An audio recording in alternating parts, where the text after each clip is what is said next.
Well, tonight we have a real treat for all of you who have studied A Course in Miracles. Tonight is about what is considered to be a next generation Course in Miracles called A Course of Love. Robert and Madelyn Test, who are co-ministers at Unity Center Austin, came down from Dallas where they studied A Course in Love and said when they came here, they've been waiting for it to catch on here.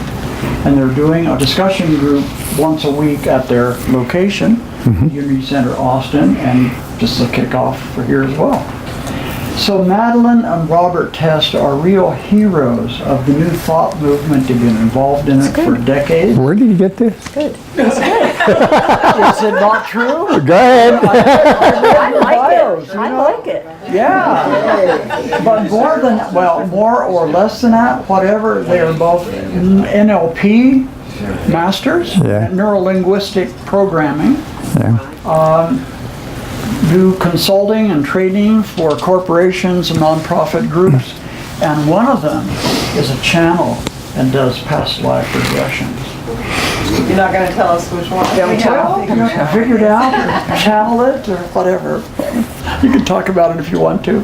So I really look forward to it, and they're doing a gathering on Wednesdays at 10 o'clock at Unity Center Austin, and they promised to do an engaging story about all of this that is based on their Joe and I want to come at 10 p.m. based on their own experience, and they want it to be informal, and as always, laughter and good interactions. Yes. Welcome them with us. Thank you. I was asked to give a little bit of background, our context, and what's happening in our culture.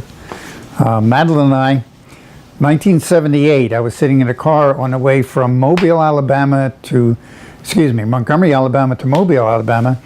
The guy, no, I was going to, Where were you going? I was with a guy by the name of Gene, who played a tape for Catherine Ponder. First time I'd heard these ideas.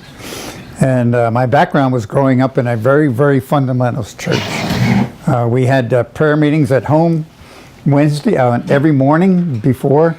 And so I was deeply, deeply steeped in it, and I could never buy into it, if you understand what I'm saying. It didn't feel right. So when I heard 1978, Catherine Ponder share her ideas, it was like, this is what I'm looking for. And Madelyn and I have been together in many, many things, looking. I was thinking about it when you asked me. We have been through EST and Forum and LifeSpring and LifeStream. We've sat in sweat lodges with a number of Indian tribes. And these are just things, accumulation, and we never talk about them. At church, I'd never say a word, never, because it doesn't matter. This is Consciousness Explorers, so always welcome. And in the process, it was looking for the next thing. One thing? Yeah. That one thing. We laugh about it. We're always looking for the next thing that I'm going to become enlightened. And I've reached the point now where we understand it ain't there. Okay? Enlightenment or the next Well, thing? enlightenment's there, but it's not outside, it's inside. Okay? So that many, many people are on a search. Even the name, we've been involved in the ARE.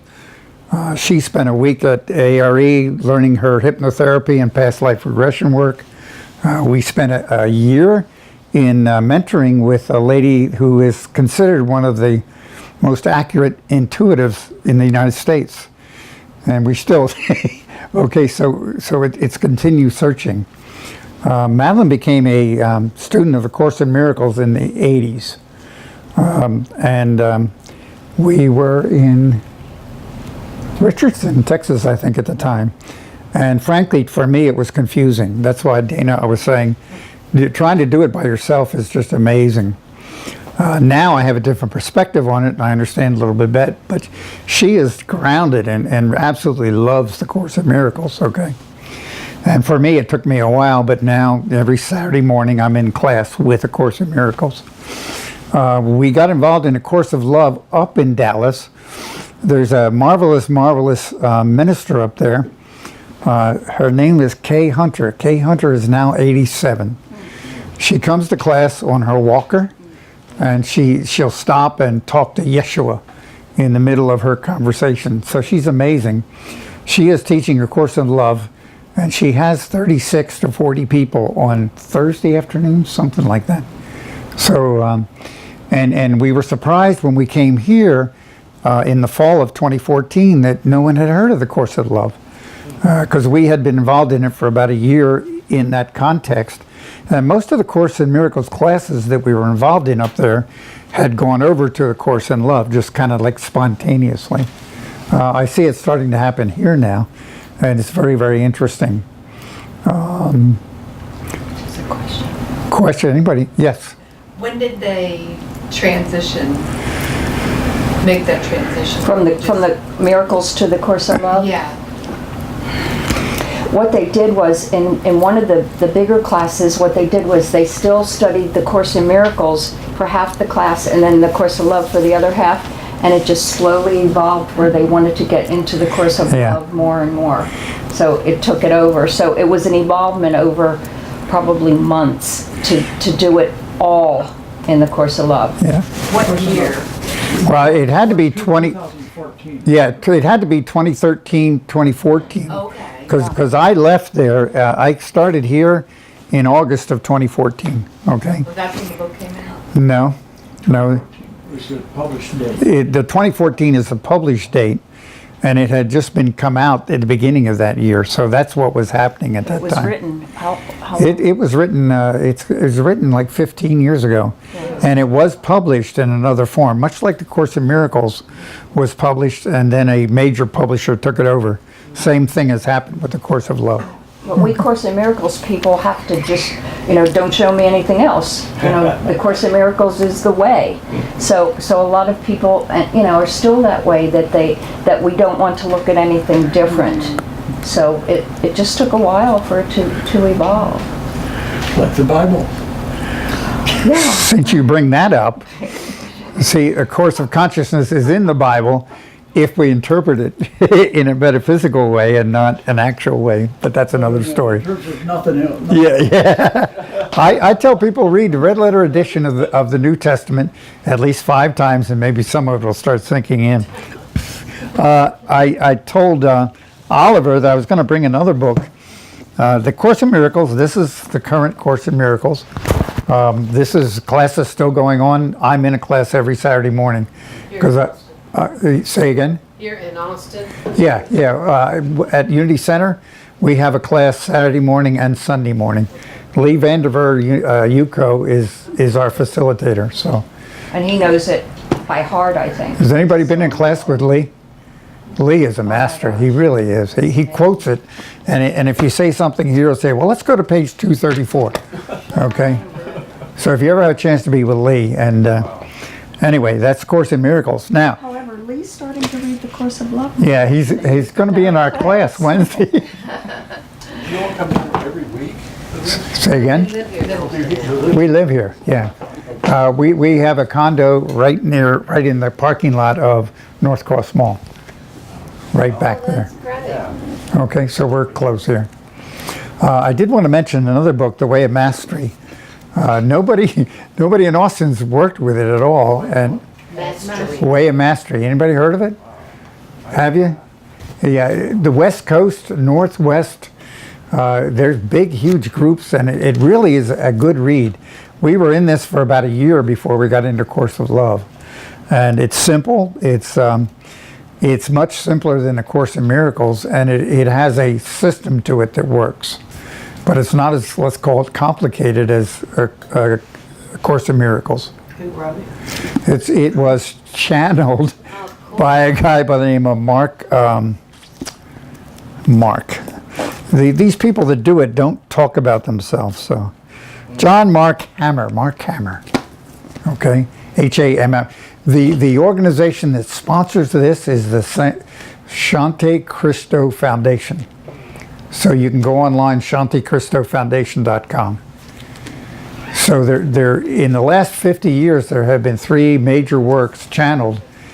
Course in Miracles, this one, and a lot of people consider this, they'd rather be here than the other 2. Okay? And then A Course of Love came through recently, within the last 10 years, 15 years. Okay? The name of the organization again? Shante Christo Foundation. And Mark Hammer is the man now. Now, again, I don't know how the Northwest, up around Seattle and the Sounds up there, there's a big group of people that have channeled Jesus. There's like a big colony up there. So these are three that we have gotten involved in. But there's many people. We had a conversation with a lady that channels Jesus. We even went to Three Sisters, Oregon. Don't believe anything you hear. All. Yeah, we had a guy that was channeling Jesus, and we went to a fair there and went to have lunch with him at Three Sisters organization. Okay. And I'll let it go there. Good. Okay. So So we're going to go back on the books and talk about them, and then if you have questions about things, then we'll be happy to be in conversation. the main thing for I want to say is, no matter what, we're all on the same path. We're looking for consciousness, and consciousness is the idea. I think Joe Vitale's work of going back to 0 point, we're all so programmed that we don't know it. And we're born with a white slate without anything on it, and all of a sudden we get downloaded with all the world's beliefs. And we are working through the fog of those beliefs. And the basics are that what we think we create, so life comes at me the way I created it, which is a very interesting statement. So, Does anybody want to leave now? We've had people in classes, especially in Course in Miracle classes that I've been in through the years, that come in, and especially this one lady came in and she found out that what we talked about was we're responsible for ourselves, our thoughts, our creations, and she stayed about a half hour, and that's the last time she showed back up again. yeah, she was a good friend. We don't want to be responsible, for our own creations. So anybody want to ask about that? Course in Miracles basically is saying we live in an illusion, and the illusion is created by our mind. And the mind, forgiveness, is those of you who've been in Course in Miracles, the big issue is forgiveness and letting go of the beliefs that I have. And so the Course in Miracles focuses on the mind. I would like to read just a paragraph from Course of Love that introduces, in the introduction, this is directly related to A Course in Miracles. This course was written for the mind, but only to move the mind, to appeal to the heart. Okay, to move it, to listen, to move, to accept confusion. Right now. You're reading from the Course of Love. Wait, now that's okay, but let them know that it's talking about the Course of Love when you said this book. Yes, Because yes, you mentioned okay. the Course in Miracles, and then you went to the Course Thank of Love. you. So that they By the way, we've been together 47 years. We established a dialogue, okay? It's like autocorrection. Yeah, into it. I we have no problems. We just interact, okay? This I'm not happened. sure whether that was a compliment or This time not. autocorrect is correct. Everybody understands it. Autocorrection is better. So anyway, Come visit us. It's the same thing at home. So I better back up. Basically, the Course in Miracles is designed for the mind and renewing the mind, if you will, from, like Paul said, the renewing of the mind. So the Course in Miracles works on the mind, and it has all those daily lessons, and then we go into the text, and then we have the manual for teachers, okay? And the language is very difficult for most people. I know not Madeline, we'll have to read it over and over and over again to get it. okay? And I believe it's written that way to confuse the analytical mind, because the analytical mind is what keeps us from moving forward in consciousness. And anytime we stop to figure something out, we're losing that light. And so the Course of Love has come along and said, it is not written for the mind, it is written for the heart. And in the Course of Miracles, as most of you know, you have the daily exercises, and you have to do the daily exercises. And correlating from the daily exercises to the text gets very interesting. The text is written originally in iambic pentameter, so it has a flow to it, but it's a really, really very interesting English. Helen Schumann, the lady that channeled it, was a PhD psychologist, very, very talented, very, very educated woman, and it came through that way. A Course of Love is written by what she says is an average housewife type person from a middle class family, and the language is a little bit simpler, and it's designed to operate at the heart level. So what is being said here, and I don't know what your beliefs are, but if you look at it, we're entering a new age. You know, there's 26,000 year cycles, if anybody's familiar with that. And we are going into a new cycle. Now, there's a lot of conversations about the Aquarian age, the Golden Age. You know, we're leaving the Iron Age and we're going into the Golden Age. The only thing I know is that frequencies are increasing. The Schumann frequency, base frequencies, the Earth are increasing. And so that means thinking's going to manifest faster. And so that's the good news and the bad news. So they're saying this is written for the new energies that are present, that the heart knows, not the mind. Thank you. Okay? We're with you now. What happens is he sees, he has so much information, he's like Yeah. a GPS, that he gets he can see all these things, and I've got to bring him down to, he's an Aquarian and he's out there, so I have to bring him down to this level sometimes so we... That's my excuse. understand Yeah. him. I have a question. Why is it, again, the duality between the heart and the mind? I mean, that's like, that. My understanding is that as we move into this new age, we are about merging, Yes. and we, in some ways, through science, physics, the spiritual and the physical have become merged, finally. And that sounds like it's a split again. Or the word why, if I can share with you, over in linguistics, the word why it creates confusion in the mind. Okay, the word what, where, how, and when is factual. The word why is an ambiguity. So when we ask why, the mind starts searching and gets all confused. Now, I'm taking a risk in saying that. And it's for each of us, though. Yeah, we always, why is this and why is that? So what he's saying is if we use the word what is Yeah. the reason, the mind Okay. isn't all confused. And then why the ego takes over generally. So anyway, Why puts the ego on defense? yes. That's Well, I good. don't want to make you defensive. No, that's fine. Speaking. Well, we want our Let me say it answers. this way.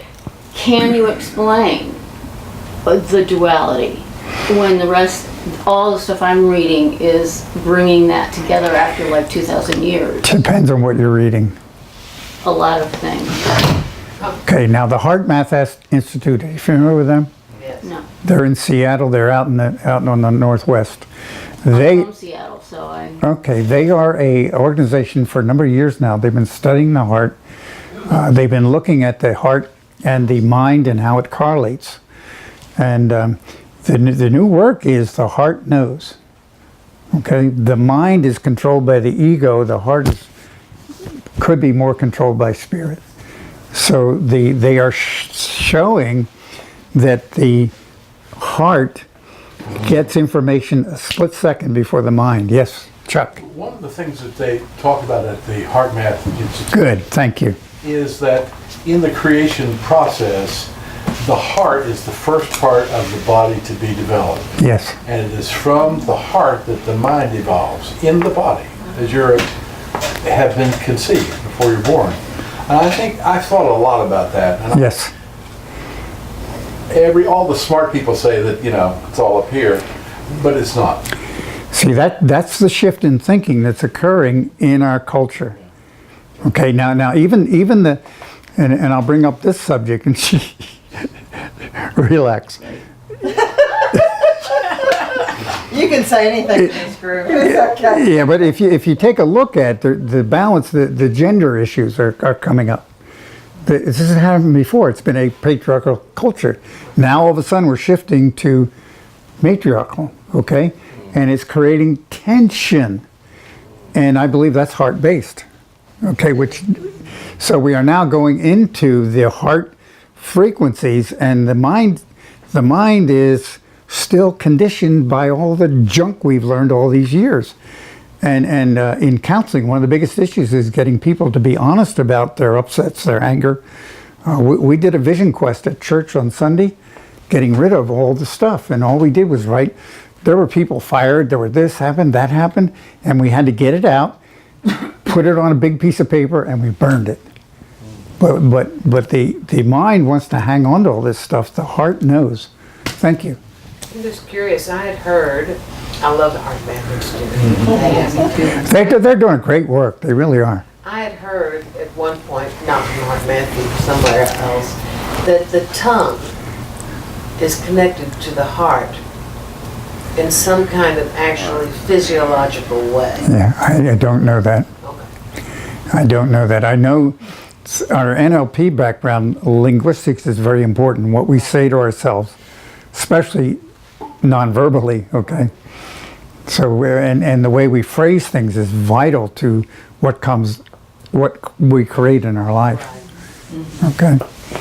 So the tongue, the tongue is... The fact that the tongue potentially, even metaphorically, is connected to the heart. It's interesting. Kind of is an interesting resonance. Yeah, because we speak what we believe, and hopefully we speak it from our heart. That's the big thing. Okay. So how many people in here have done or are working on A Course in Miracles, just so I have a feel for it? Okay, so a lot of the room, kind of understands it. I know years ago when I started it, it talks about peace, having peace and all that kind of thing. Well, I know for decades I was in the course doing study groups and things, and I didn't really, I want peace, I want peace. Well, some time ago I go, you know what? I really want peace. So what is it like to have peace? What is it really like? And then the mind, and my life right now is very peaceful. And my mind goes, you should be doing this, you should be doing that. So what does peace feel like to you? Just taking that in. And what I wanted to do was just read a paragraph. Because I wanted to start on the course and then go into that and the different books to see if you had, different questions and your thoughts about it. And I just have one little paragraph in the beginning of the Course in Miracles, and I interpreted it my way. I think the Bible, people do that too, don't they? Not if you're Catholic. It depends on the translation, though. I'll read what it says and then I'll tell you my word. But it says, forgiveness is unknown in heaven, where the need for it would be inconceivable. Okay? However, in this world, forgiveness is a necessary correction for all the mistakes that we have made. And I put that we thought we made. That's good. Okay? To offer forgiveness is the only way for us to have it, for it reflects the law of heaven, that giving and receiving are the same. I love it. Okay? Heaven is the natural state of all and it says sons of God, and I put all of us. Thank you. As Gender bias. As He, capital H, created them, and I put as He created us. Okay, such is, I can't even read where I scribbled, such is the reality forever. It is not changed, it has not changed because it has been forgotten. So it talks about heaven. So I talked to Siri and I asked her, well, what would heaven be in your words? So she told me a whole bunch of things, but one of the things she said is heaven is a place, a state or experience of supreme bliss. Wow. Siri has a lot more insight than I do. I know, she's amazing. Being practical, right? In your iPhone, yes, you answer questions. You could ask Alexa, I wonder what she would say. Well, let us know. Alexa, that thing you put on your counter and say, put this on my shopping list, and it's the same. Yeah, I like to put peace on my shirt. Yeah, put peace on my shopping list and see what you think. So we are all in heaven, and we're all in bliss. And what does that look like? Does it look like happiness, joy, health? See now we're getting into the heart. Where is heaven? My scripture says that the kingdom of heaven is within, and if you interpret that literally, where's the heart? The heart chakra seems to be at the middle of the chakras, and the energy comes in, and the first energy is, if I look at that, and bliss is in the heart. Do you like that? I do. I Good, like bliss. thank I you. like the word. Siri really knew what she was talking about. See, that's consciousness is returning to the Father. The prodigal son to me is the beautiful story. And all these things are just things to bring us back to our natural state of Godhood. Because we are God. We're God expressing itself. Now that's a little bit, but Or we could be energy expressing. whatever, call it divinity, call it source, call it George, I don't care. We had a good friend, by the way, that, Georgette. Yeah. We had, Robert, watch your words. watch your words, I can't use, Oliver asked me to address the gender bias in Course in Miracles, and I don't want to go there, so anyway, we can talk about that. That's where this issue's I going. have started Course in Miracle classes. I've been in lots of classes, and the Course of Miracles, I had so many problems with new people in the Course in Miracles because they just didn't understand what it was saying. You know how you go around the room and you read different paragraphs? Well, in one of my classes, the people would they would read it, and they would show the symptoms of exactly what it's saying. I mean, they didn't even know. Do you understand what I'm saying there? They would just, it's just crazy how the Course does, you know what I'm saying? Brings things out, yes. Yeah, it brings things out, and people didn't even know what the Course was saying. All they knew was their reaction to things. So the Course has, for new people, it just is so complicated, unless you're, if you're new in new thought, and all these things are kind of, to your awareness. Don't you agree with that? Yes. It's really tough. And that's why I wanted to go into this before you went into the Course of Love. We have been grounded in A Course in Miracles. That's great. That was a miracle. Thank you, Father. You had a question? Yeah, I'm hearing what you're saying, and I had a kind of a different experience. And I'm anticipating what you may say about this Course in Love. That's the name of it, right? Yeah, it's A Course of Love. Okay. My experience was that I sat down one day in May of 1978, and somebody opened up this, and I'd had 3 months of psychic experiences, one right after another, all over. So I was primed for something, and somebody just opened up the teacher's book, and here was a question.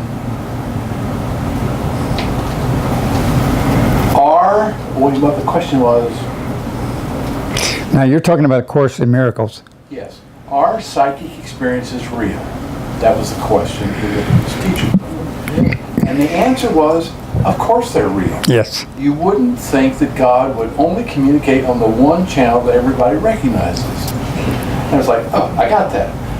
So then I started reading it, and what I heard was, if you read the teacher's book, and if you do the lessons, in 365 days, you will know how to forgive, period, end of story. Yes. Not classes, nothing, just do it. And I probably could go back and repeat a lot of that, but I got it. And I still can't understand why that is complex when all you have to do is follow directions. It sounds like you Marianne Williamson gave him his book in the Course in yeah. Miracles. See, we're talking about a different experience, okay? Everybody has a certain level of consciousness, whatever that is, and some people are ready to hear things, others aren't, okay? You had a personal experience where you evidently had some breakthrough, you were breaking through the veil, and you found something. Now see, the Course in Miracles didn't just fall into your hand, it came to you. Actually, it absolutely. Yeah, it did. I didn't know that, but I know it did, because you were ready for it. So your experience is completely different than my experience, or, you know, Joe's experience. So, and I acknowledge you for that. And we have to let everybody do their thing, if you will. So you see, we here I go. Everybody has to reach their level of understanding when they're ready. Okay? And so like I have friends that still think I'm nuts. My family's still praying for me. Okay. Okay, and they can't get that God is everywhere present, and the kingdom of heaven is literally within. It's not out there somewhere, you know. So and you've had a great experience. So please share that experience. Well, the sharing part is interesting. I really, we talked earlier about being here, and I decided I was going to come. Good. And it's important to share what you have. I've been through 6 months of intensive psychic experiences in the last 6 months. And I'm really ready for something. And the only thing that I know for certain is that when I work at opening my heart, Yes. there are no obstacles. See the heart? And the heart does know the way. Yeah. But sometimes that's hard, but when I'm there, I wouldn't choose to be anyplace else. Yeah.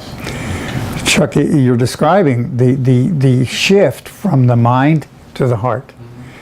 And unfortunately, our world is zeroed in on the mind. That's because we have to build a wall between here and Mexico. Yeah. So whatever it is. But it's going to have the air conditioning. Course in Love says, forget learning. Learning doesn't mean anything. You have to just make the shift to the heart, literally. Okay, so you're explaining that, and you probably can't explain it. You just know you're in your heart. Pretty much. Okay. And it's taken me a long time, even in this 6 month period, to trust that. Well, the trust is the big issue in consciousness. Okay, letting go. It's called Let Go and Let God, which we use like that, but it's not easy. What do you mean I got to let go and let God when I can't pay my bill at the end of the month and all that kind of stuff? So. I have all that fear. Yeah, and fear is what cuts us off from spirit. And if I'm in the heart, I don't experience fear. Is that true for you? I don't even think about it. Yeah. So. I mean, I have ample reason to be fearful from time to time. Yeah, but. On some pretty good concrete down-to-earth bases. But you know what? I kind of know the end of the story. Yeah. Oh, well, we all do. We die. We transition. I mean, we transform. When I watch Scorpion on television, I know what's going to happen. See, again, that's a level of consciousness. I have recently become aware of why I had problems in the corporate world. Really, okay, and I didn't. That's what that's going to be. I didn't understand what was happening. I really didn't. I had worked my way to a management position, and I for some reason I just knew what was going to happen, and I would blurt it out in meetings, and people would laugh at me and make fun of me. And then what happened? Yeah, but they never came back and acknowledged that. And but I didn't understand it at the time. Now I can look back and know that, okay, I was breaking through at that time, but I didn't know it. I hadn't. You were seeing things in the future of how to run a company and different things, and people didn't understand it then, and he was ahead of his time, so that's what he's talking about. But you might have had the same experience, but because everybody they want the analytical, you got to do this, here's the reason for this, we got to do this, we got to do the analytics, and it's all, you get confused with it. It just clogs up the mind. Is that? No, my experience wasn't like that at all. Okay. Corporate experience like that for me was prison. Yeah. That was just, I wasn't real, I couldn't, all I could take to work was about 8% of me. Yeah. The rest had to be hidden and left at home. I'm familiar with hidden, yeah. I never understood that. Yeah. Are you, I figured, hell, if I was gonna hire somebody, Yeah. 100%. are you going to talk about the mastery one, or are you going to go into the course of the love one? Questions? I might suggest that whenever I'm really not seeing any kind of growth, like when you're saying something and you know nobody's, that Yeah. whoever you're talking to is not hearing what you're saying, it's because you're not on the same wavelength, Yeah. or you're not on the same dimensional level. It's true. And so whenever when people are ready to hear at that level, then they hear it. Yeah. And you can't make them get it any sooner. Yeah. It's like I tell my Nope. little son, you know, God may have told you to give somebody a message, but he didn't tell you to stand there and watch it grow. Yeah. I mean, you really have to move on and Yeah. let God deal with it. I agree. You know? And see, that 20, 30 years ago, I didn't know that. Yeah. I didn't. Or 30 or 40. 30 or 40. Boy. Just saying. Yeah. It's been an amazing journey, and the things, the tools, these books are tools is what I believe they are. We also do other things, and you folks are interested in consciousness. I really believe, Jesus said, "These things I do, ye shall do, and even greater things." And like people ask me, "Do you believe in Jesus?" Yeah, and I believe what he said. So what is our capability? What is our consciousness level? And I believe the capacity to go there is within each one of us. And that I get frustrated sometimes. I'm still dealing with a skin cancer that I'm healing. I refuse to do the doctor thing. She's healing it back. They are normal day-to-day type things, and consciousness heals. So I believe that also. So where are we going? What are we doing? And how do we increase consciousness? And people with higher consciousness know what's happening.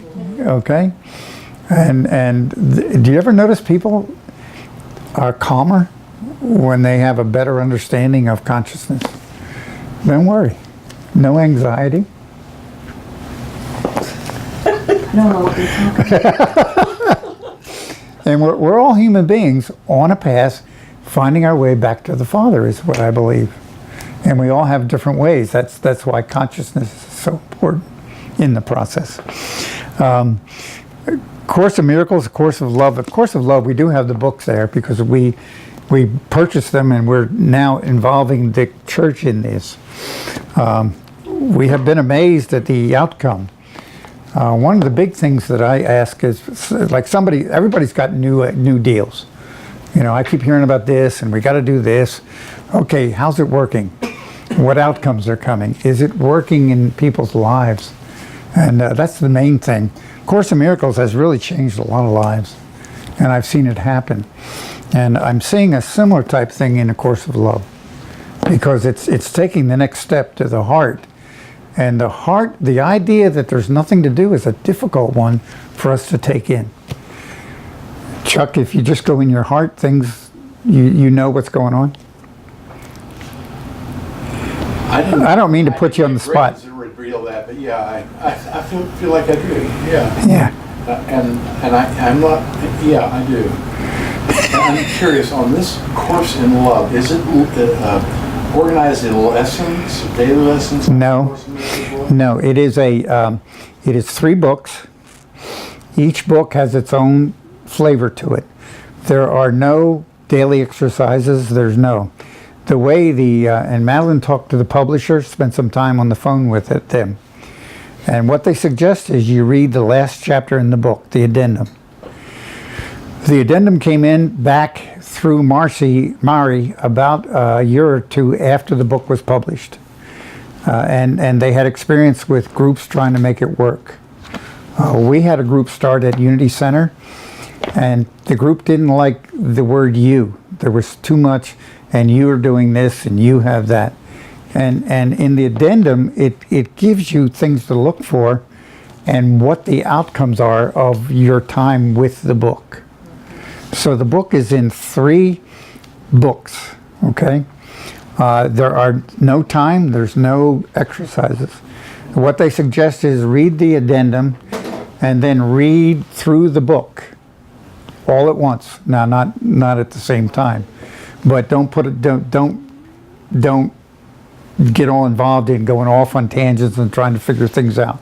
But it's easier, though, to read than Yeah. A Course in Miracles. It is. I mean, it's like people can read it on their own. Yeah. We have people that are like so excited about it because they can take it home and read and understand Yeah. it. But it is evidently, it says it's working on the heart, and they say read it through once after reading the addendum, and then come back and study it as a study book. But the publisher was real clear with you that it needs to be read just quickly. And don't stop to figure it out, don't stop. Course in Miracles, you got to stop, and I've read a page 100, not 100, but maybe 10, 20 times. But here you just read it through, and I think, Dana, you were saying you just keep going. That's what they're saying here. Okay? Now, it's so new that, Oliver. Does A Course of Love have a similar thing that A Course in Miracles did, where it says you do not need to believe, you are not being asked to believe? No, Right. it does. Consider it. Yes. Does A Course in Love have a similar? It says just read on, is all it says. Okay? It has no real instructions other than just keep reading. It's kind of, to me, like the concept in radical forgiveness, where you are willing to forgive. You don't actually do the forgiveness. Radical forgiveness, that's tipping. Have you heard of that one? Yeah, tipping. We done that, yeah. interacted with him when, I love that idea. It's so freeing to me. Yeah. I don't have to do it. I just have to be willing to have it happen. you see, the Course of Miracles says all you have to do is ask and the Father runs. I still like alchemy. Alchemy? Yeah. Put that with the heart and just let it. Yeah. It talks about alchemy in the heart, and the heart actually neutralizing anything that needs to be forgiven automatically. Well, that goes right back to what you were reading out of the Course in Miracles. Yes. In heaven there is no forgiveness because There's nothing to forgive. No, there isn't any. It's all, we make it up. We do. About us. what amazing storytelling. Yeah. Yeah, perfect. We had in this room a couple of weeks ago, Ed Salisbury Yeah. talk about his near-death experiences. And he experienced going before God himself, which is that's a huge leap. But he said when he was having his life review, he was thinking, all the things I've done wrong, the mistakes I've made, and sins and the rest of it. And God said, well, yes and no, but on a higher level, it's not even important. No. What did you learn? And that's very comforting to me because I do a lot of sins and mistakes. Well, and basically these are saying there weren't any mistakes. It's just an error. It's like the word sin means, miss the target, error thought. So the forgiveness of self is of self more than anything else. Because when I'm angry at somebody, it's actually me generating the anger. Oh, it always comes down to me, doesn't Yeah. it? Are you? Well, we what do they call it? The special relationships. We push these button all the time. We do. I was just referring to, you said how people were objecting to the word you. And Yes. Oh, yeah. Yeah. In other words, don't blame me. Okay. Can I test that just a little bit more here? In this book that you were talking about, do they talk about, like Heart Math does, about coherence? See, coherence is a word that Heart Math comes up, which is talking about the combination, okay, and that it's all one. They don't use that term in here, okay. They will say, let's see. Yeah. There's all kinds of references to love, and the idea is the heart is the center of consciousness, okay? And the mind's running off on its own out here. So that if we can get centered in the heart then the word neutralizes the word I come up with, but it means that maybe it's just plain forgiveness of everything. Because all these memories are stored everywhere in our cells. I mean, we have, 3 trillion cells that are, each cell has its own consciousness. Okay, Martha? Well, I was just thinking about the word atonement to me is to ask for forgiveness or to be in the state of that. And I've heard it rewritten as at one. See, we're one at one minute. Because we are one, and we are one physically and one spiritually. I also think of the concept of toning, or toning, which is the idea of also coming into harmony and resonance with a situation, another person, or whatever. That's why I like the crystal bowls. Yeah. Okay. Go ahead. Bird walk. I'm thinking about this coherence thing. Well, what did that, you were going to read, when I stopped you a half hour ago, you were going to read from the beginning of the book? That was good. No, this is the addendum. This is, Oh, okay. okay. A major difference between A Course in Miracles and A Course of Love has to do with the movement into the time of Christ, a time of direct learning and union and relationship with God. In other words, we are moving more into a direct relationship with Spirit. Okay, is what it's saying.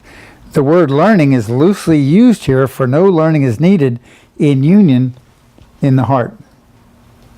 In other words, it's an automatic, we know, once we know how to go to the heart, I'm watching Chuck. Because see, this is what's happening to all of us. It's happening slowly as consciousness evolves. And that's what's happening. We know it is. Okay? Since the mind is the realm of perception, we have taken a step away from the realm of perception by appealing to the heart and the heart's ability to learn in a new way. So it says in the Bible, doesn't it? Help me out here, because I was Catholic and we weren't allowed to read. Yeah. That when at some point in Jesus' ministry, he said, "I came here to be the fulfillment." Yes. And the fulfillment is love. That's Yeah. total not correct phrasing. Well, it's close. You get the gist. You get the gist, yeah.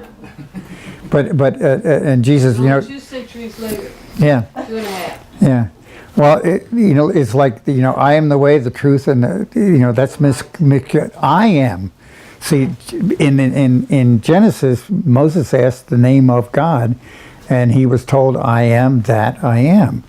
So Jesus is saying, I am is the way, the truth, and the life, or that place within us where heaven, the heart is the way I interpret it. So consciousness is learning to dwell with the heart.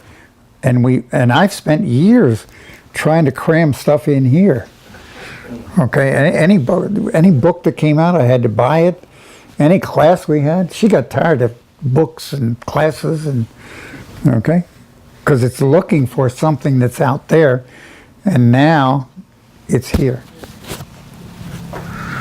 That's my interpretation. Are you okay with that? Yeah, no, yes, I am okay with that.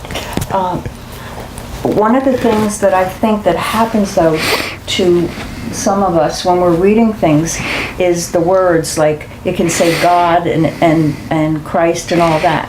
So talk about those things as far as. We have a higher consciousness group here. I know, but some people still. Some people. Some people, those words can be, Barriers. just. Who said what? Barriers. Yeah, that's where she's been.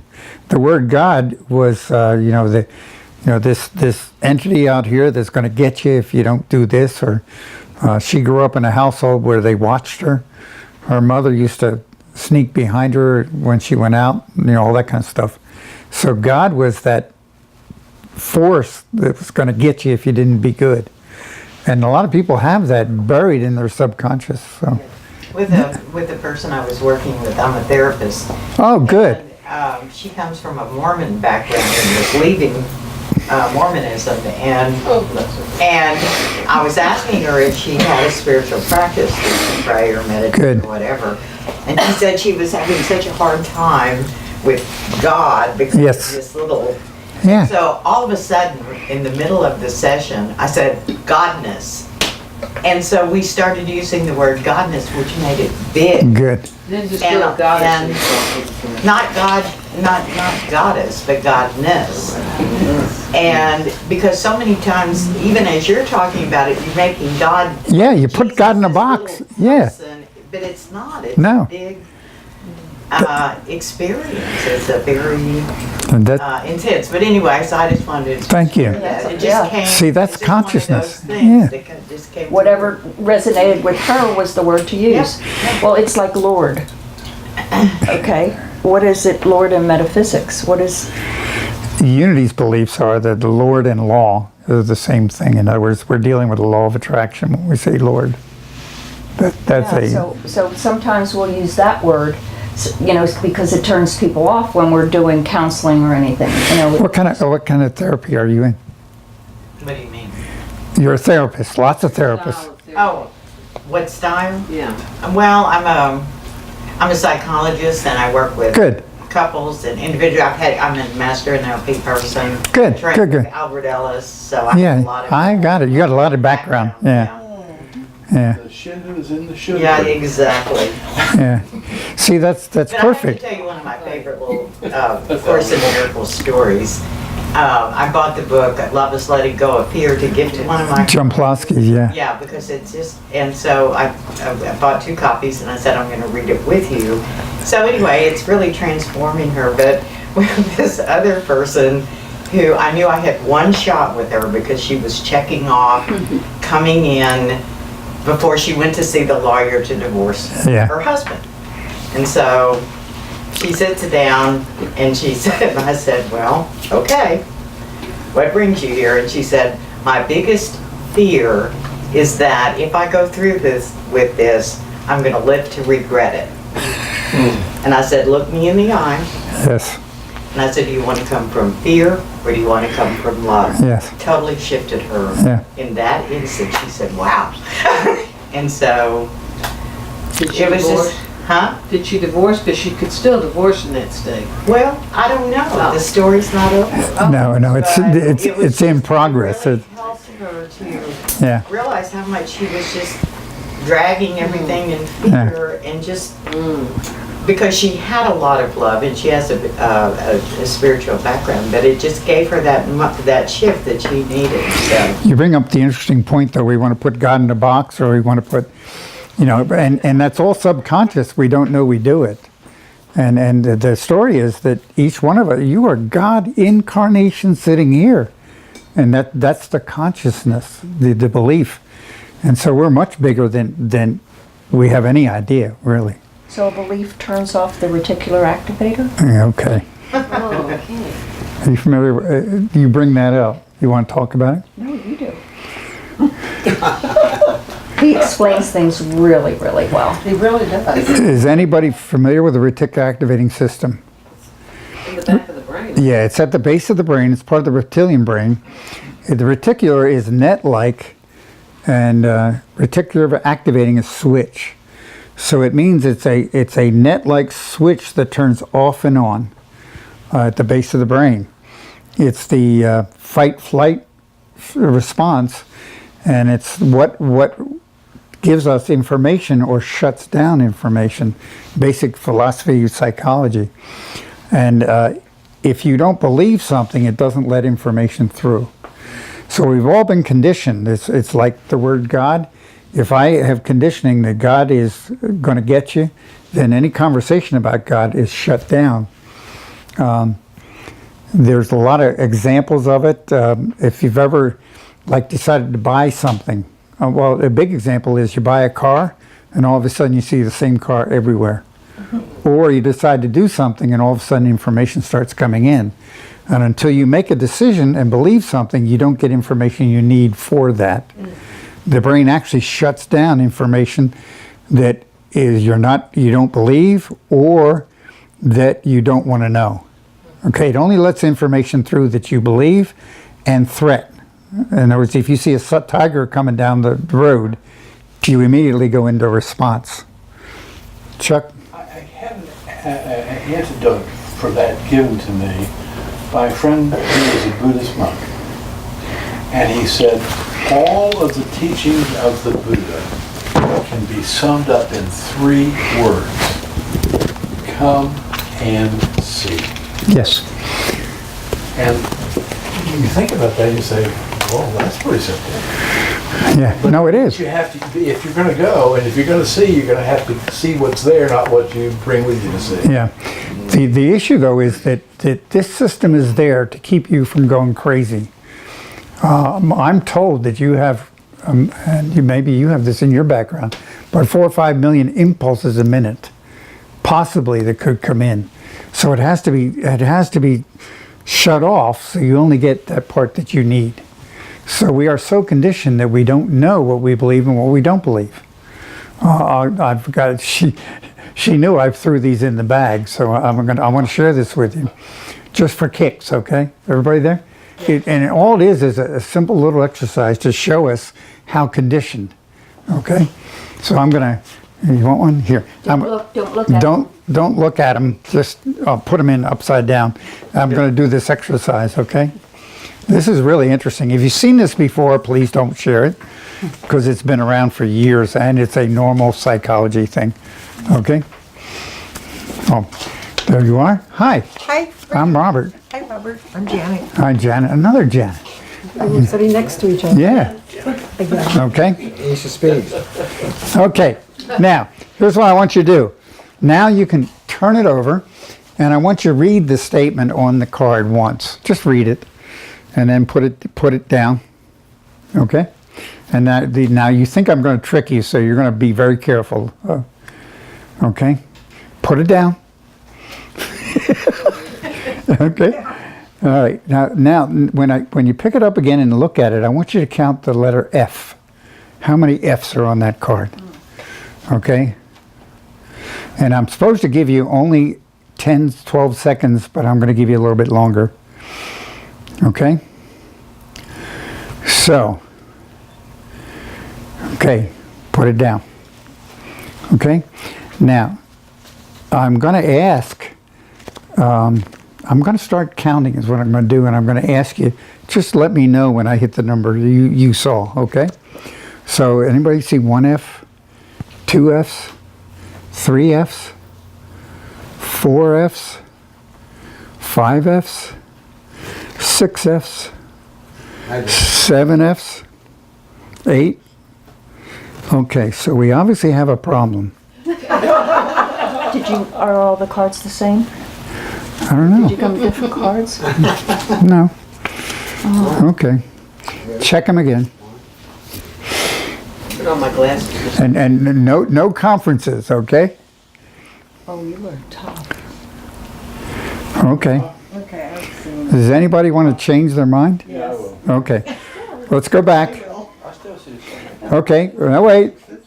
Okay, let's go back. We were at 3 Fs. So how many people saw 3 Fs?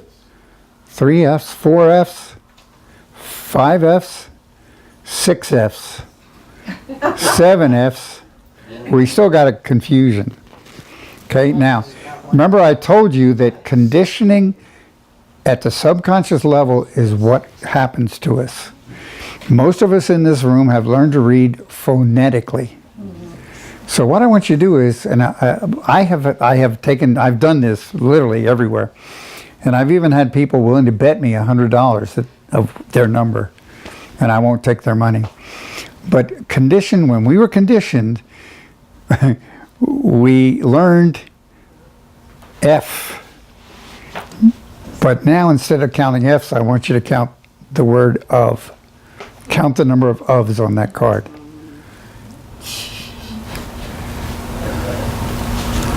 Hello? 3, And so how many Fs are there on the card? 5, 6. Oh. No, it's 5, 6, yes, there it comes out. Oh, wow. 6. Okay. At the beginning, when y'all confused. Now this is a simple little example. When I first saw this 30 years ago, I almost went out in the trees. What else am I missing? And the key to it is the ego and the mind has taken over so strongly that we are conditioned in our physical world. Nothing wrong with it.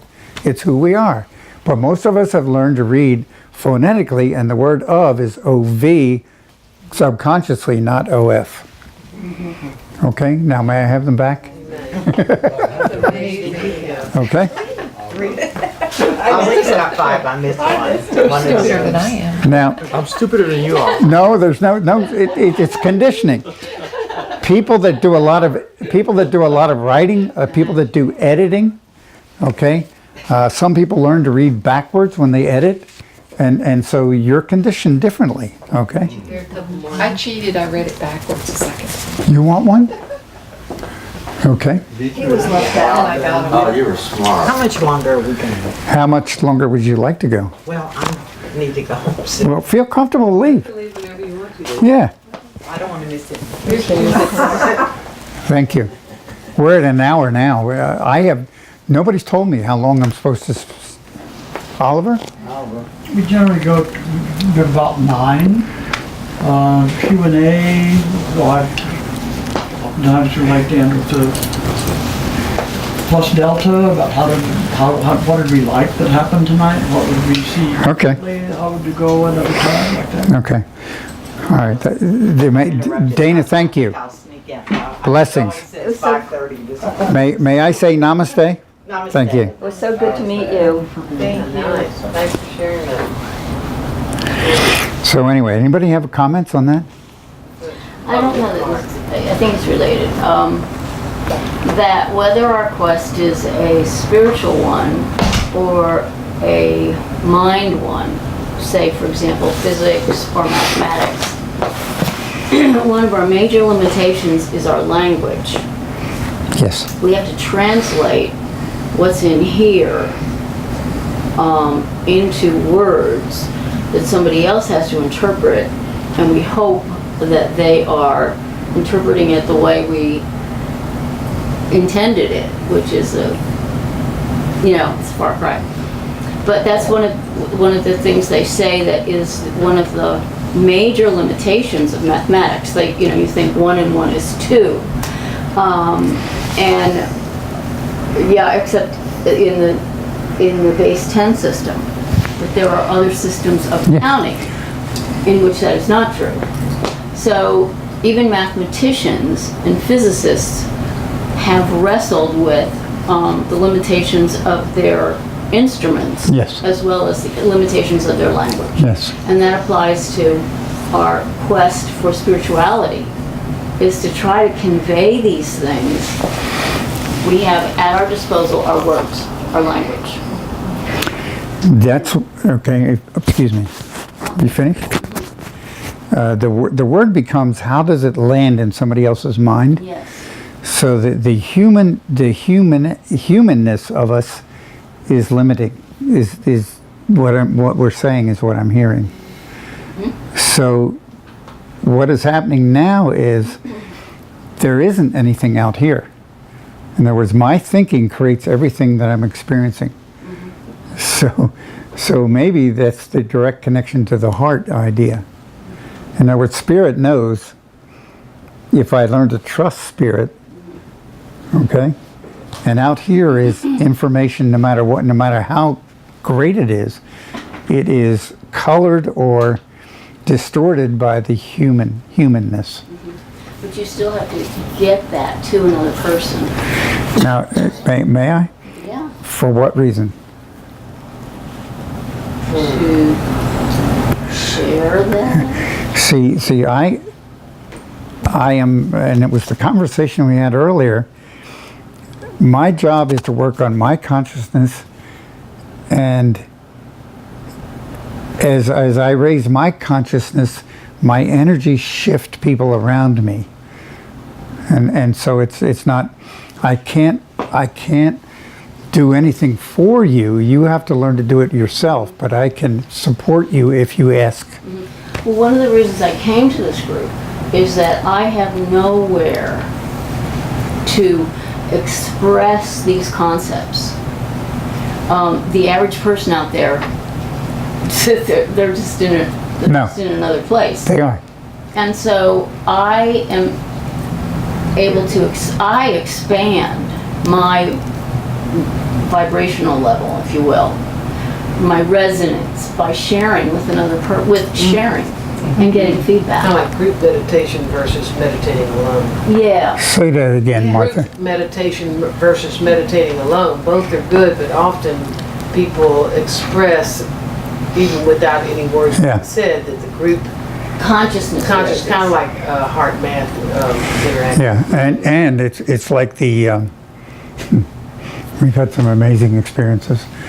The in England when they training psychics, they have 12 people meditating silently for an hour in that process, but nobody talks. And that's where those energies are developed. It happens spontaneously if I do the inner work.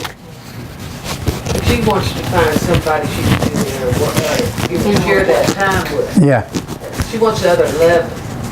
Well, see, that's why people congregate in churches, is because they want to get the feeling, even if no words are said, that they're surrounded by like-minded people. Key word is like-minded. Right. And birds of a feather flock together. See, our energies Exactly. attract others. And they attract other, and that Yes. brings us up. Is this the first time you've been to this group Yeah, or a similar group like that here? yeah. But in Seattle, I was very involved in In Seattle. Science Okay. of Mind. Science CSL. How long have you been here? 5 months. 5 months. Well, you're going real fast, actually. Well, Yeah. I've been doing this for about 8 years. So what the message that I hear when you say that is, what you were looking for is looking for you.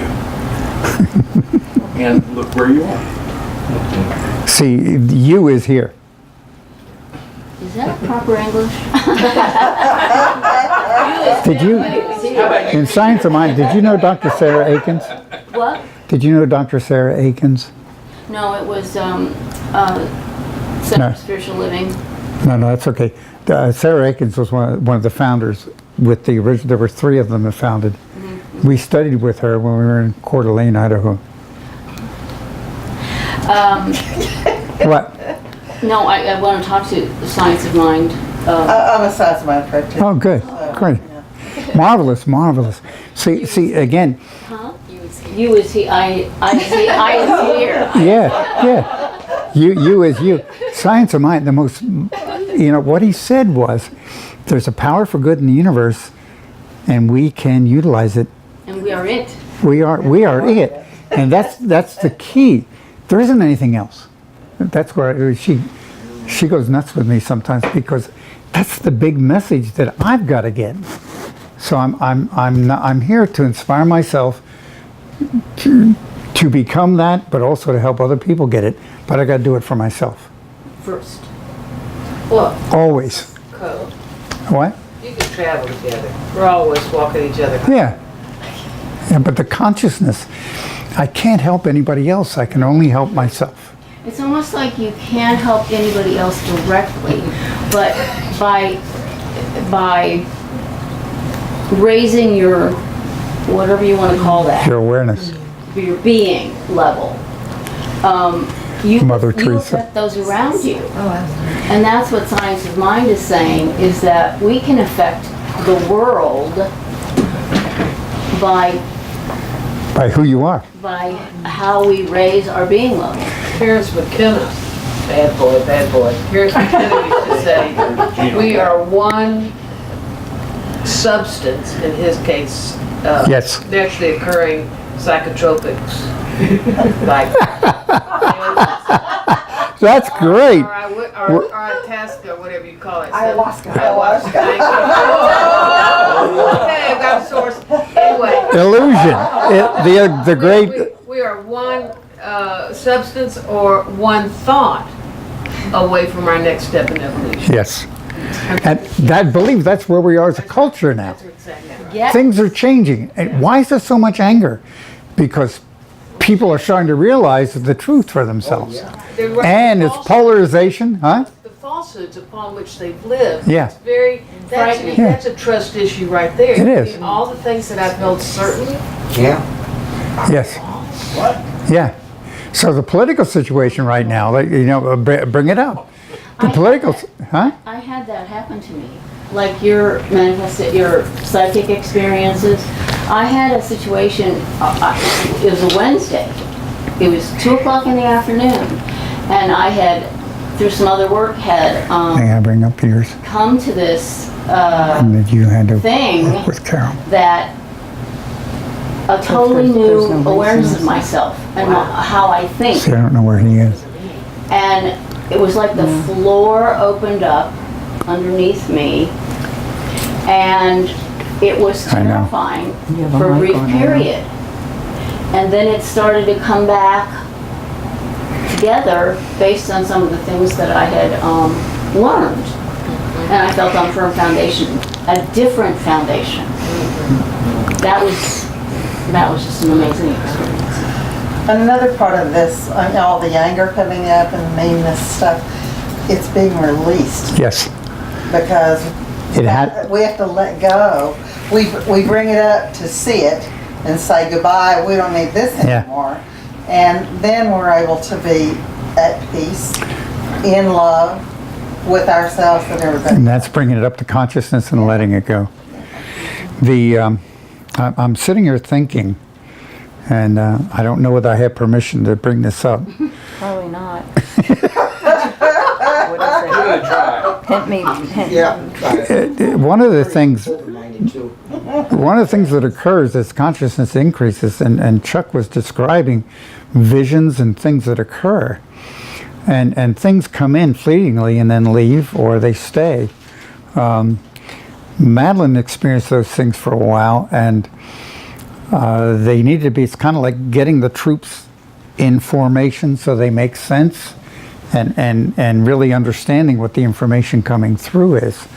And it happens for people sometimes, especially in the beginning, okay? And she was able to, one of the reasons we studied with this intuition person from the ARE was to help her get clear on what these visions are and what they're saying and how to use them. And she's got a funny look on her face, so she's not too happy with me bringing it up. But the idea was to make sense of it. Because these things happen spontaneously, and I'm sure it's happened to some folks in the room, instantaneous stuff. So sometimes it needs, it's like in the Hindu tradition, you work with a guru as these things occur in order to bring them into a healthy relationship rather than, kind of massage them in the back. Okay, so where I go though is in training is where are these thoughts coming from? Right.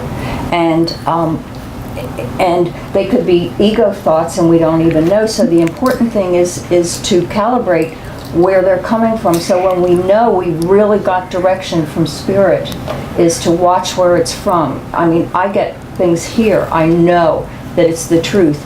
I'll get them somewhere else and I know it's ego.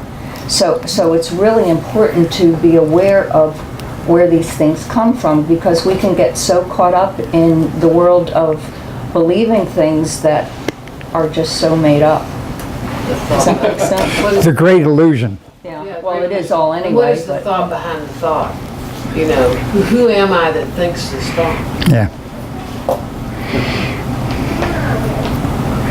Well, if I may say, so what I've been hearing, it keeps coming up as I hear y'all share about the higher state of consciousness and vibration, and where are these thoughts coming from? It really kind of reminds me of what I study in Ho'oponopono, in that, but Ho'oponopono, it says it doesn't matter where it comes from. It can come from this life experience, past life experience. Yep. From my ancestry, going back to the beginning of time, right? What's important is to void it in order to bring that into pure light. Perfect. And that kind of goes back to the heart space. Yeah. It's just another way of saying It's the same analogy. Get to the heart space. Yeah. Back to ground zero, which is zero limits, which is what Dr. Yulin was talking about. Right, back to zero limits, yeah. Okay, back to the 0 point where I am that innocent child of God that doesn't know any of this human stuff. That's perfect, Joe. It really reminds me of a Course in Miracles. I didn't see any conflict in Ho'oponopono, Course in Miracles. Nope. But for me, now this is just for me, because we, we each approach things in our own way. I didn't really want to do all that stuff in Course in Miracles, all the daily activities. I don't mind reading it. I love reading it. You know, it's enlightening for me to read it. With the Ho'oponopono, the tools are so specific, and what's great about it for me is that I don't even have to understand it. No. You know, he makes it real clear. Dr. Hugh Lynn said it doesn't matter whether you understand it or not. No. Just do it. The 4 phrases, period. So does everybody know what he's talking about, Ho'oponopono? No. Okay. Joe Vitale wrote a book called Zero Limits. It was by a man by the name of Dr. Hugh Lynn, who was actually he is a kahuna in Hawaii. Joe heard about him through the grapevine and didn't believe the stories. He was a psychologist that took over a hospital for the criminally insane. The hospital was so dangerous they couldn't hold nurses, they couldn't get it, and you had to walk down the side of with your back at the side of the walls because the inmates were so criminally insane. They're in chains. They were in chains, they were doped, they were everything else. Dr. Hugh Lynn agreed that he would take over, but he had to do it his way. He never interviewed them, he never counseled them. All he did was pull their folders out every day, look at their picture, look at their history, and repeat the 4 release words. I'm sorry. Excuse me. I love you. I'm sorry. Please forgive me. Thank you. What he said was, I love you to the divine. Okay? I'm sorry that I know this is happening, and since I'm aware of it, I'm part of the creation. Big step. Please forgive me. I don't know what happened, and I don't know where it came from, but it's in my mind somewhere. Please forgive me and get it out of my mind. Thank you. I know it's happening. And he did this, and 3 years later, they had to close the hospital. Because there wasn't anybody there. There wasn't anybody there anymore. Now, there were evidently 2 patients out of 30-some that didn't get full healing. But that's all he did was acknowledge that I participated in this. Please forgive me for my error thinking. So it's beautiful, Joe. It really is. Yeah, and so the higher vibration in his story that impacted each one of those Yes. kids, although he never met them That's and right, never canceled met them. them. See, this is back to what... He never saw them. No. He He never worked off their case files. I think he had Right. their case Yeah. file. He had in the case front of file. But he cleared his own mind. is what- See, and this is back to your conversation earlier. We don't have to do anything. We just have to work on ourselves. Because it says we're children of God. What is a child? What does a child inherit? If you really look at it literally. How can I be a child of God? See? And Yeah. there isn't a lesson in the Course in Miracles that states, I need do nothing. Nothing. Yep. Nothing. He used to tell people that you're going to tell us, and he used to drive them thinner, richer, and happier. I mean, when he would tell people there's nothing to do. People come to me with, there's nothing to do except consciousness and forgive myself and do, it doesn't matter. To me, it doesn't matter. It doesn't matter as long as we're doing something to release it, forgiveness and everything else. It's consciousness. So you guys are consciousness students. Well, maybe we should give up study because there's nothing to do. After What will we do with all these books? What will we do on Tuesday night? Yeah. Now the truth is, not everybody wants to hear that. I bring that up occasionally at services on Sunday, and I've had people tell me that I don't talk enough about metaphysics. And I had somebody leave the church because I wasn't analytical, metaphysical enough. Okay, now take that in, okay? And that's not even really going to count at one level. That's not going to count anymore. No. In other words, it's like all the evolution of it all. We evolved through it all. So that's Yes. a step in evolution and very important. Yeah. Very apparent, but that's not the place to. Martha, that's perfect because we're making, actually, if you look at it, we're making the next step into the heart area, and it's letting it all. It's all a story anyway. So. And Except for mine. Okay. Mine's not a story. Mine's real. Yeah. Well, I've noticed that about you. Did she tell you about her bad back? Sometimes they're useful. I don't think stories are bad. I don't think it's like always being in the heart or always being in anything, as long as we are in the human condition. That's what I tell him. Exactly. By the way, I was sharing with Oliver, one of the, I think it was the Wall Street Journal, one of the big newspapers had a big ad about a new book. There's a PhD biologist from Australia by the name of Jeremy Griffiths, I think. He is publishing a book called Freedom, The End of the Human Condition. That's what and it's 500 and something pages. You can download it for free at thehumancondition.com. And he is saying he's figured out the secret to ending the human condition. Now, I haven't read it. We've got it in order.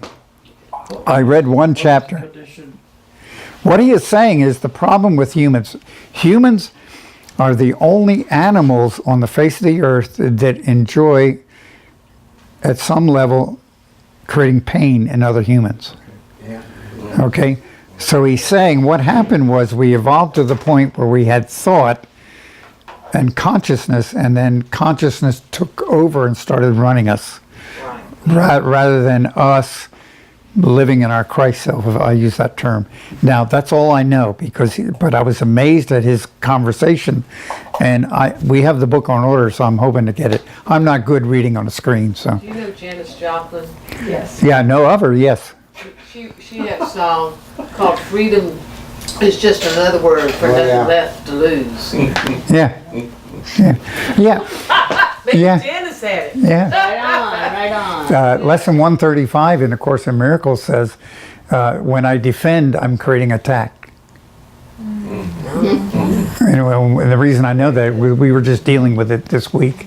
So if you stop and think about it, if I don't have anything to defend, there's no reason for attacks, and I have nothing to worry about. So why do I defend? It's like that book is called If You Meet the Buddha on the Road, Yeah. Kill Him. And it talks about the guy in there, the monk that's going down the road. Yep. And people accuse him of different things over time. And he just goes, Yes. I like that though. No, it's good. But anyway, and the truth, ultimately, these are tools. We've been involved in them, and I make no personal, here we are. Still, I haven't learned to walk on water. Anybody here know how to do that? Hey, they've got things now where you can. Yeah. It's kind of like life imitating Okay. beyond. Yeah. But anyway, they are tools, and if they resonate with you, use them. The Course in Miracles has been around for a long time. My suggestion is you get in a group and work with people. Those of you who've been there, you know what I'm saying. The way of mastery is pretty simple. It really is, and there's a lot of base to it. But there's no groups here in Austin. Course in Love is now the meetup group that we just joined. There's 320 people here in Austin in the Course in Love meetup group. So I was surprised at those numbers. I really was. Here in Austin. Here in Austin, yeah. Of Well, Course in Love. not groups, 300. 320 people in the groups. Okay, on Course of Love. Yes. Okay. No. Yeah. No, neither did I until today. Course of Love, no. On the Course in Miracles. No, There are 20 people on the Course in Love. yes. Okay, thank you. Meetup. Okay. Now I'm relatively new to meetup. That's not and one of our congregants has gotten us involved in doing that. We know Wednesdays from 10 to 11:30. What was that phrase you used about mind that's hot in the Northwest? Heart Math? Heart Math Institute is the name of the organization. Yes, Heart Math. Your latest study about their studying how the human heart interacts with trees. It's amazing what they do. And they've measured the human R, the heart R. They've measured it out to 8 foot, and but they say the only reason 8 foot, they can't measure any. They don't have a sensitive enough instrument to measure further. They're measuring the time. They're saying the difference between heartbeats, the time a heart beats, and then in between, there's a lot of information in that silent time. Okay? Yeah. Well, that's interesting, because that's like the information they say that's in that pause as we inhale. Yes, same idea, but they're working with the heart on that. Sent out now. Chuck might know more about it. I haven't been on the website and read it in a couple months, so. Yeah, we met with them outside of Santa Cruz and had a really enlightening time. They're amazing. Talking about that, but I've been sitting here thinking about some of the things we've talked about, and this is something I've thought a lot about.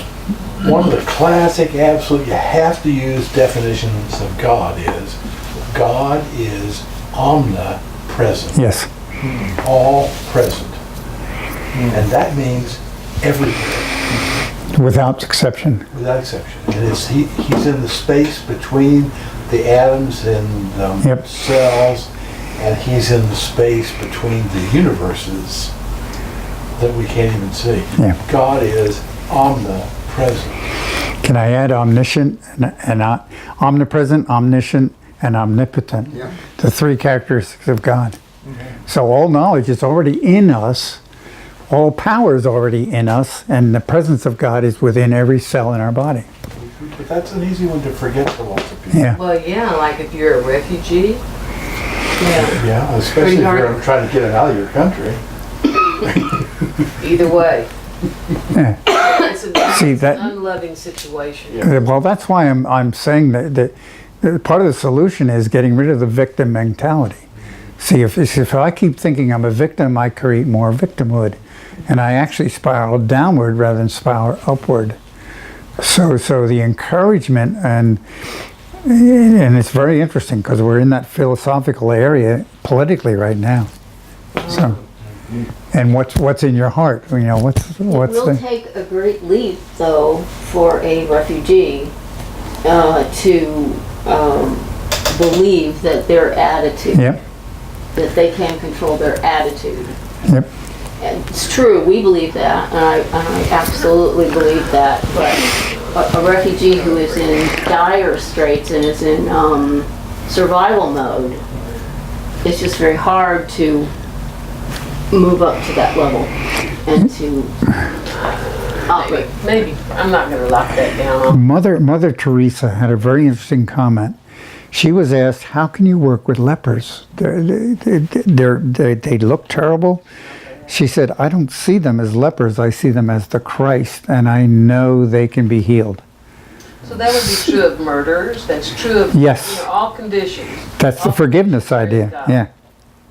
See, again, in the Ho'oponopono, if I see somebody homeless, if I'm looking at the homeless, feeling sorry for them, I'm actually keeping them in the homeless state. And this is a tough one. So what you're saying is that refugee who cannot get him or herself up to that level, I, who have that higher consciousness, can bring them up by focusing on myself.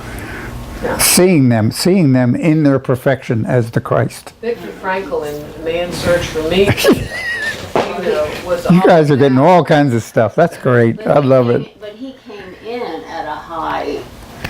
He was a prisoner in war. He was a prisoner in war, yeah. He was a prisoner. He was a psychiatrist, and he came in with a higher level. Yeah. Well, okay. Yeah. But bottom line is that, like for instance, that his work and the work of another guy who's now unfortunately dead, and they blocked up his work in prison.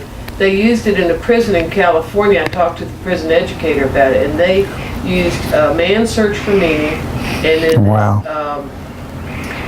Ira Progoff's intensive journaling, because they had a very short period of time to work these guys who were going to be released. And those guys all took their journals with them when they left. Bottom line is, in the 3 years, it was 3 years when I talked to there had been zero recidivism. Because my belief is that when I have meaning, when I have gone within, which is what this journal process did, I have meaning, I have no reason to break the law. I have no reason to, go, to offend somebody or to hurt somebody, because I have meaning. And the reason people hurt one another and break laws is because they are without meaning. And value, purpose, and belonging. They feel powerless. They feel powerless. And this Consciousness. movement inside gives them a sense of power. Consciousness. It's no longer funded. Okay. Oh well. Everything said? I gotta roll myself. So how are we doing in terms of A Course of Love? Anything else we want to look into, hear about, inquire into, hear, maybe read a chapter, a paragraph or something, to get a feel for what it tastes like? Read us your favorite chapter. your favorite paragraph. I was reading you,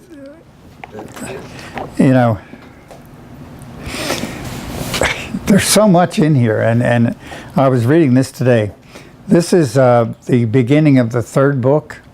These are called, actually, there's a 40-day function at the end. And this is relating to what we were just talking about. Acceptance of me is acceptance of yourself. And the self is capitalized. Acceptance of me is acceptance of your inheritance. This is nothing new to those of you of the Christian faith. Now I'm going to editorialize that understand it. To others, it will seem an acceptance beyond your ability, an acceptance that there is no real cause to request. Why must Jesus be accepted? Why cannot the truth be accepted? Why cannot everyone hold their distinct beliefs as long as they are beliefs in what's true? Well, would you say that first sentence again? Acceptance of me is acceptance of yourself. And we were taught not to accept ourselves. Yeah, and then that you're sinful and you're... Jesus' words have been corrupted. Yeah, and- You're lucky you can get something out of the red book. Right. So you are Jesus in incarnation here, basically. Okay? Beliefs are not what is being spoken of here. Acceptance is. In other words, who do you accept that you are? Acceptance is not belief. It is not prayer. I care not in what form of the truth you believe, nor to what God you believe. You send your prayers. Although if you do not believe in yourself, capitalized, above a form of truth, and if you continue to send your prayers to God who is other than you, you will not cross the threshold. Okay?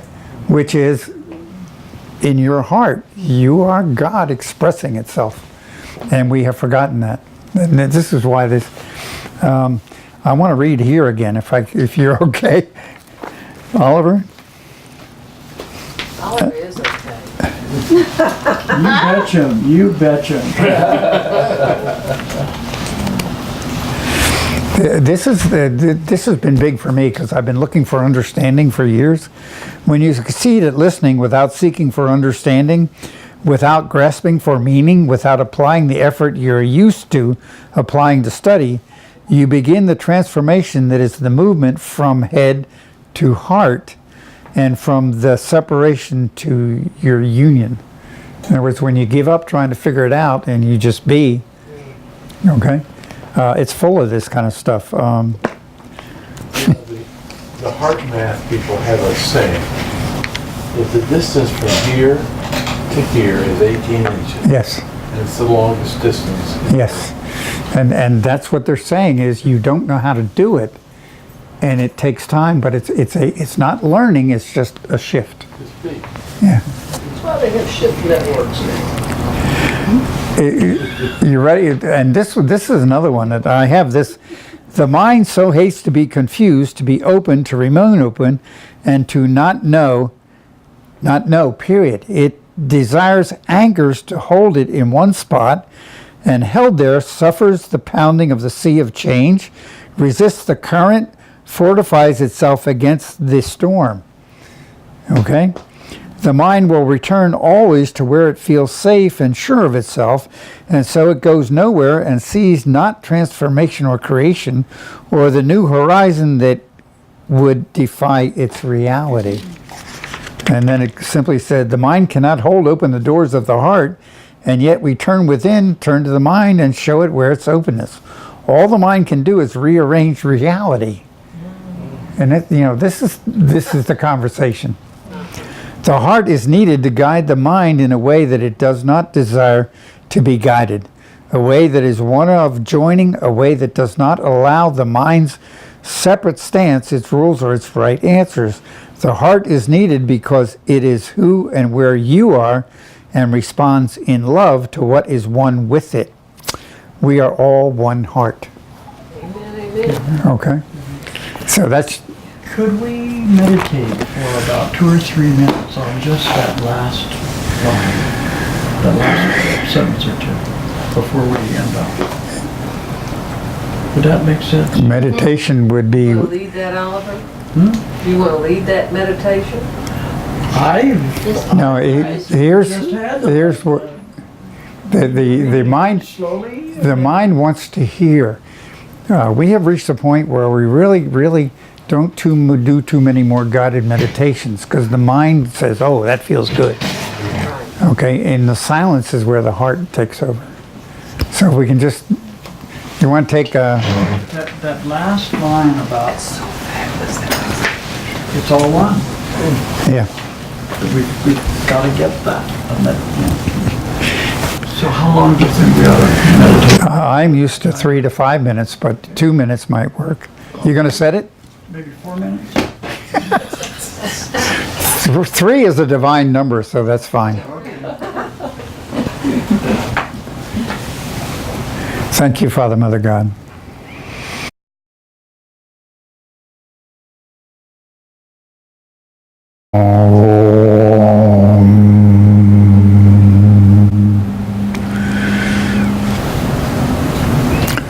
I would like to say thank you, Father, Mother, God, for the joy and the happiness that's here. I salute the Christ mind in each person here and knowing that only good and only love and all the gifts of Spirit show up in each life. And so it is. Thank you for being interactive.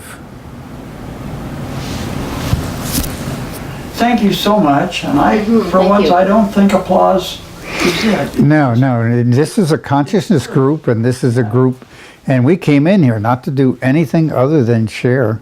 And in this work, there's just ideas that, and it's as she was saying, it's an energy transfer is what has occurred. So thank you. Feel the energy now. Yes. Good stuff. All right. Thank you. Thank you all for being here. Thank you.